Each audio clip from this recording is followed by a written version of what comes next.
Hey guys, just wanted to demonstrate how I've been making these 8-track tape loops. They're a lot of fun to play with.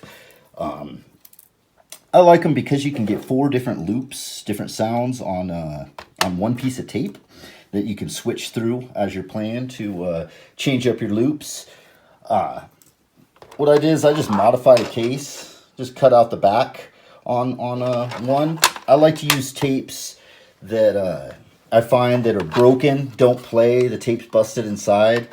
I like to use that because that way I'm not destroying a perfectly working tape piece of history there. That's just my preference. But you could find these anywhere, garage sales, thrift stores for super cheap. I've gotten entire boxes of them from garage sales, thrift stores of like 30, 40 of them for like $3 before. So a lot of times in those batches, you will find tapes that do not play and do not work, which is perfect for tape looping. So yeah, I cut out the back on this one. That way I can have a varying length. I can make it whatever length I want of a loop. You just stick a little screwdriver in these guys and pop the clips, and the case comes open. And inside you got your little armature. Take the tape out of the one, take it out, cut it, and tape it up to whatever length you desire for your loop, and then put it back in there. Make sure it lines up on there. When you're putting it back together, you got to make sure that you pull. Hang on. You got to make sure that there's tension on this part of the tape. Hard to do with one hand, but you got to make sure that the tape is pulled down so that when you put it through, the clips are over the top of the tape, so you don't pinch the tape in there.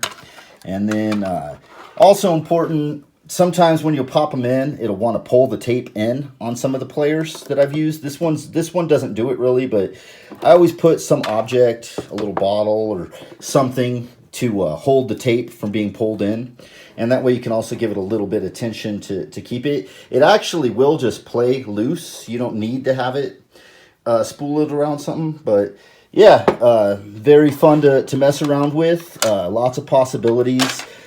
With all the broken tapes, you can cut up different sounds to tape together to make some interesting loops and whatnot. But a lot of fun. Like I said, being able to have 4 different loops that you can switch through on the same little piece of tape makes it a lot more interesting and a lot more possibilities to mess around with.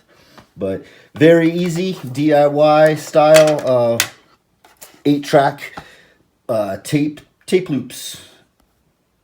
Cheers.